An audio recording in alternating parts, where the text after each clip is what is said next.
ilan na po kayang mga mangingisda ang nakakuha na nung aid ng binibigay ng DA? Based po sa hearing kanina, very minimal.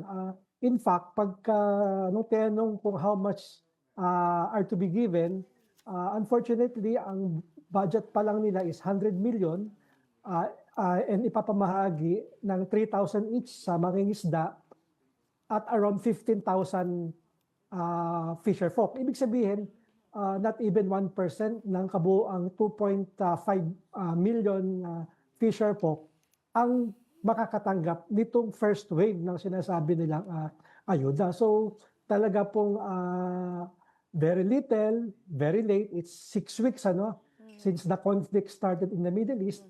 Wala po talagang nakukuha pa ang mga fisher folk at sila po talaga yung sumasalo ng bigat because yung crudo po kanina na I was hearing yung discussion nyo sa transport sector, mas mabigat sa ating mga mangingisda po yung impact kasi yung crudo, yun lang talaga ang kanyang kailangan para makapalaut siya sa mga karagatan, and they usually use between 10 to 15 liters. So kung tumaas po siya ng times 3, nasa 170 ngayon, ibig sabihin plus 100 per liter.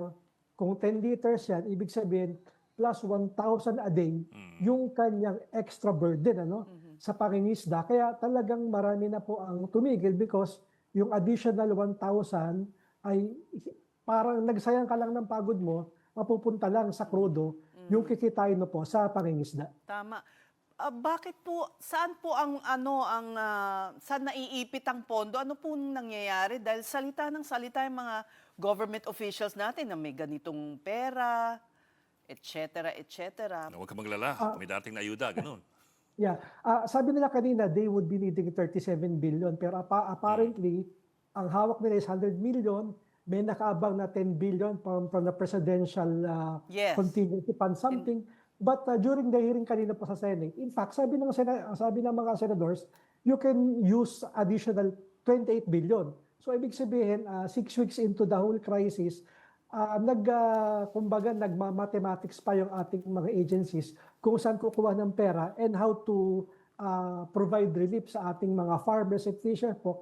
Pero sabi nga natin po, everyday na walang ayuda, pabawas ng pabawas po yung nagsasaka at pabawas ng pabawas yung nangingisda po. So it's really very unfortunate. At least yung transport, meron na nabigay ng ayuda.